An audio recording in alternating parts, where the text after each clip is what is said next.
Indonesia itu pernah menjadi kekuatan militer terkuat di bumi bagian selatan dan terkuat nomor 4 di dunia. Dan itu semua karena alutsista bekas. Indonesia pernah mendatangkan beberapa skuadron pesawat tempur ya, MiG-15, MiG-17, MiG-21, Tu-16 dan kapal selam ya kan, kapal selam dari Uni Soviet, bis itu pesawat tempur dari Uni Soviet, pesawat pembom dari Uni Soviet, terus rudal pertahanan udara darat ke udara itu dari Uni Soviet, dan kapal penjelajah berat maupun kapal ringan itu juga didatangkan semua dari Uni Soviet. Kalian bisa bayangkan, semua persenjataan tadi itu adalah persenjataan bekas tapi layak pakai yang didatangkan pemerintah Indonesia di zaman Presiden Soekarno itu dari Uni Soviet langsung ke Indonesia. Datangnya peralatan militer bekas dari Uni Soviet di tahun 60-an itu untuk menghadapi pecah konflik di Irian Barat. Sementara pada saat ini pemerintah berusaha mendatangkan persenjataan bekas layak pakai untuk mengantisipasi pecah konflik yang ada di Laut Cina Selatan. Assalamualaikum warahmatullahi wabarakatuh. Kembali lagi di channel Beta Punya. Jadi di debat calon presiden kemarin mereka membahas tentang tema pertahanan. Di sini saya mau menanggapi dua hal yang dimana ini sangat penting dan ini bisa merubah paradigma kalian dalam melihat kacamata sebuah pertahanan negara. Jadi yang pertama saya akan mau menanggapi masalah calon wakil presiden yang menanggapi buat apa sih kita beli senjata karena kita tidak sedang dalam kondisi berperang. Seperti yang harus kalian ketahui, senjata bagi sebuah negara itu memiliki dua fungsi.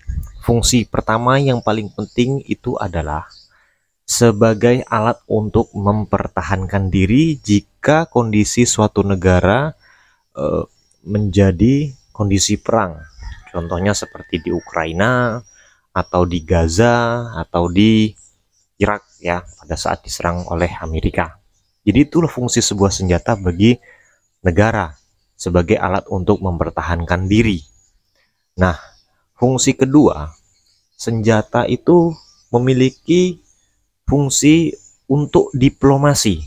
Jadi bagaimana fungsi senjata kok bisa jadi alat diplomasi? Jadi begini teman-teman. Singapura, ini contoh kecil ya. Singapura itu adalah negara kecil yang ada di semenanjung Selat Malaka.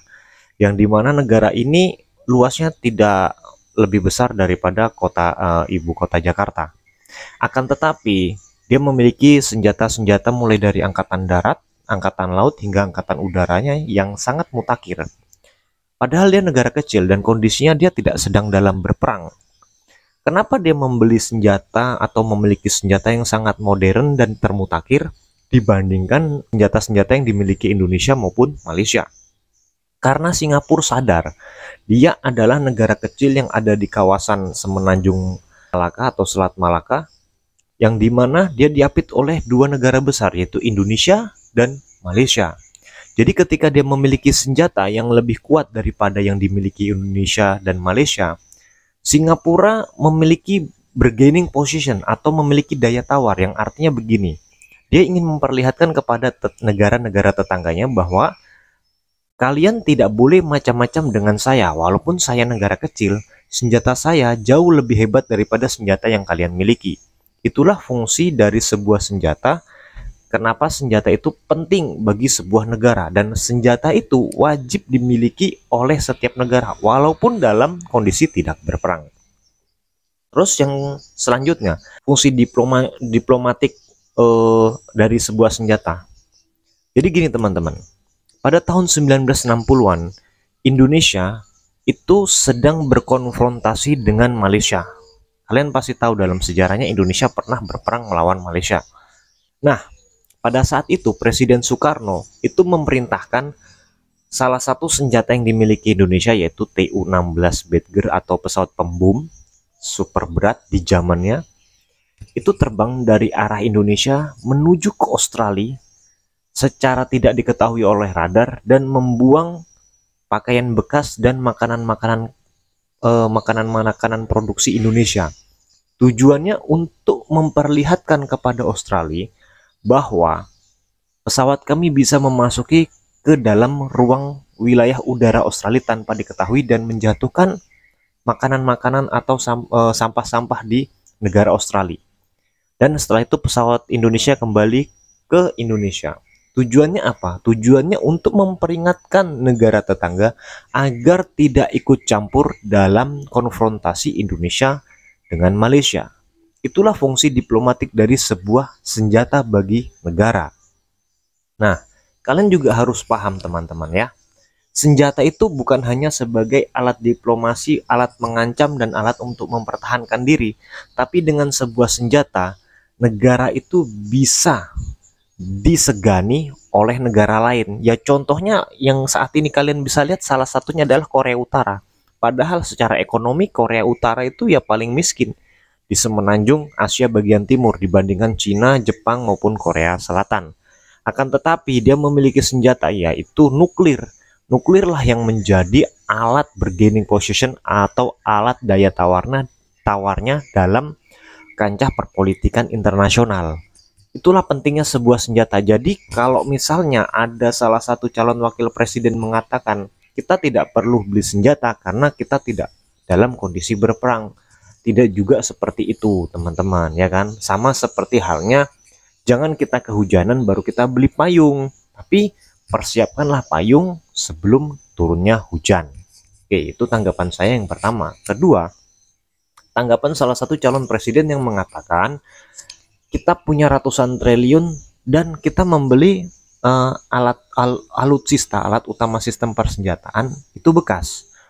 Oke, saya mau mengingatkan kepada teman-teman, Indonesia itu pernah menjadi kekuatan militer terkuat di bumi bagian selatan dan terkuat nomor 4 di dunia. Dan itu semua karena alutsista bekas. Kalian tidak percaya, silahkan kalian cek sendiri. Dalam sejarahnya, Indonesia pernah mendatangkan beberapa skuadron pesawat tempur ya, MiG-15, MiG-17, MiG-21, TU-16 dan kapal selam ya kan, kapal selam dari Uni Soviet. Habis itu pesawat tempur dari Uni Soviet, pesawat pembom dari Uni Soviet, terus rudal pertahanan udara darat ke udara itu dari Uni Soviet, dan kapal penjelajah berat maupun kapal ringan itu juga didatangkan semua dari Uni Soviet. Kalian bisa bayangkan, semua persenjataan tadi itu adalah persenjataan bekas tapi layak pakai yang didatangkan pemerintah Indonesia di zaman Presiden Soekarno itu dari Uni Soviet langsung ke Indonesia. Pada saat itu Indonesia sedang berkonfrontasi melawan pemerintah Belanda yang masih mempertahankan Irian Barat. Jadi kalian bisa bayangkan teman-teman ya, semua senjata-senjata bekas itu didatangkan ke Indonesia untuk dijadikan alat daya tawar. Jika memang tidak bisa ditawar dengan diplomasi, maka terjadilah perang. Tapi syukurnya hingga saat ini tidak terjadi pecah perang antara Indonesia dengan pemerintah Belanda dalam memperebutkan wilayah Irian Barat ya. Jadi itu teman-teman. Jadi dengan datangnya persenjataan dari Uni Soviet tadi, Indonesia menjadi kekuatan militer terkuat nomor 4 di dunia. Kenapa begitu? Karena pada saat itu hanya 4 negara di dunia yang punya pesawat pembom. 1 Amerika, kedua Uni Soviet, ketiga Inggris, yang keempat Indonesia. Sejauh itu, Indonesia menjadi kekuatan militer yang paling disegani di wilayah Asia Tenggara. Kalian bisa lihat, pada saat itu semua persenjataan Uni Soviet didatangkan untuk memperkuat militer Indonesia. Jadi, jangan kalian sepelekan ketika pemerintah saat ini sedang menganggarkan persenjataan bekas untuk persiapan konflik. Karena begini teman-teman, datangnya peralatan militer bekas dari Uni Soviet di tahun 60-an itu untuk menghadapi pecah konflik di Irian Barat. Sementara pada saat ini pemerintah berusaha mendatangkan persenjataan bekas layak pakai untuk mengantisipasi pecah konflik yang ada di Laut Cina Selatan. Kondisinya sama, hampir sama. Nah, inilah kita sebagai masyarakat harus melihat lebih jauh kenapa hal ini bisa terjadi. Karena untuk membeli peralatan baru itu memerlukan waktu yang tidak sedikit. Artinya persenjataan itu bukan seperti kita pergi beli mobil atau beli motor, pergi ke dealer, tunjuk kendaraannya, tunjuk alatnya, bawa pulang. Nggak seperti itu. Tetapi membangun persenjataan itu memerlukan proses yang sangat panjang, mulai desain, kebutuhan senjata, pelatihan pilot, kru, awak, dan sebagainya. Itu memerlukan waktu paling sedikit 5 hingga 7 tahun. Artinya dalam rentang waktu 5-7 tahun itu diisilah dengan persenjataan bekas layak pakai sambil menunggu persenjataan yang baru. Jadi begitu teman-teman ya.